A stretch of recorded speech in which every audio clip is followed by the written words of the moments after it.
आज दिनांक 27 मार्च. आजच्या प्रवचनाचा विषय प्रपंचातले सुखदुःख हे केवळ जाणीवेत आहे.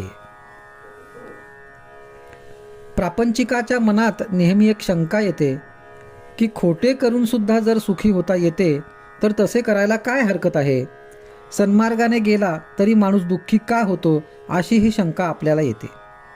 मी देवाला भिवून वागलो का तर प्रपंच सुखाचा व्हावा म्हणून. देवाची एवढी खटपट करूनही जर सुखी होता येत नाही तर काय उपयोग. किती विचित्र आहे पहा. खेळातले घर बांधायला आपण गवंडी बोलवण्यासारखा हा प्रकार आहे. प्रपंचात दक्षता ठेवणे जरूर आहे. ते जर आपण केले नाही तर देवाने काय करावे. भगवंताचा साधन म्हणून आपण उपयोग करतो आणि शेवटी साधनालाच दोष देतो. साध्य बाजूलाच राहते. भगवंत विषय देईल पण त्याबरोबर त्याचे दुःखही देईल. एक जण मारुतीरायाला सांगून चोरी करीत असे. तो एकदा पकडला गेला आणि त्याला शिक्षाही झाली.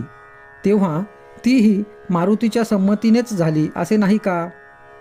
मी कोण हे जोवर आपण ओळखत नाही तोवर वैभवाच्या शिखरावर जरी गेलो तरी आपल्याला समाधान मिळणार नाही.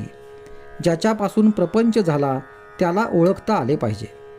देहच सत्य नाही तर त्यावर उभारलेली इमारत कुठून सत्य असणार. ठिगळे लावून आपण आपला प्रपंच करतो मग त्यात कमतरता आल्याशिवाय नाही राहत. कोळसा उगाळून पांढरा रंग मिळेल हे म्हणणे जसे वेडेपणाचे आहे तसे प्रपंचात सुख मिळवीन हे म्हणणे आहे. सुखदुःख हे जाणीवेत आहे.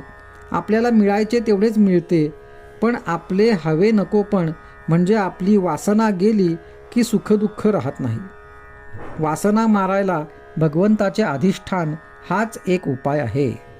वासना ही लाडावलेल्या कुत्र्याप्रमाणे आहे. तिला नुसते हडहड करून ती बाजूला जात नाही.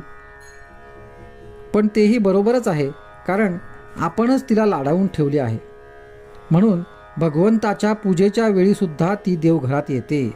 बरे, चांगली वासना तेवढीच आत येऊ द्यावी असे म्हणावे तर तिच्याबरोबर वाईट वासनाही हळूच आत येते.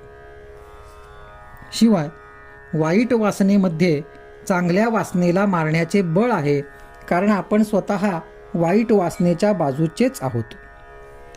वासना ही कोणत्याही उपायांनी तृप्त होण्यासारखी नसून आपण जर भगवंताजवळ वास ठेवला तरच ती नष्ट होते.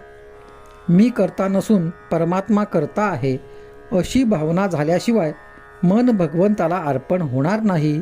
ते अर्पण झाल्याशिवाय फळाची अपेक्षा सुटणार नाही आणि फळाची अपेक्षा सुटल्याशिवाय जीवाला शांती मिळणार नाही. आजचा सुविचार. वासना म्हणजे देवाच्या विरुद्ध असलेली आपली इच्छा होय.